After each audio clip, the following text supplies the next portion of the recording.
再来看这台北捷运中山站的头前呢，是新画一条20公尺宽的斑马线，原底伫个边仔2条斑马线呢，即马嘛已经糊掉，也毋过呢，试办一礼拜了后，再批评是坐过恶落，所以即马台北市政府昨搁甲糊掉的线搁甲画倒转来，即马透过交通灯号的改善，互车甲人袂搁再相争。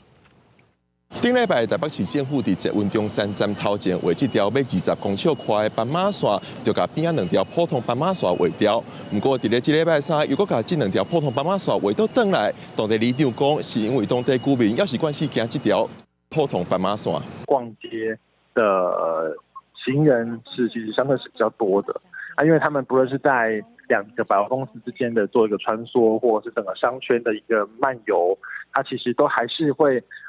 是习惯的是从2个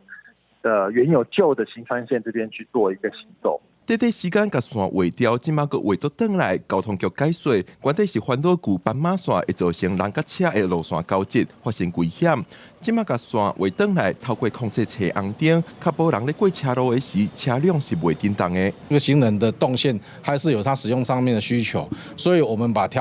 就把这个时制做了一个调整哈，变成一个24小时的一个行人专用时相。简单讲，就在这个行人专用时相这个时间内呢，行人可以安全的行走。他把这个行车跟行人的动线呢都完全隔离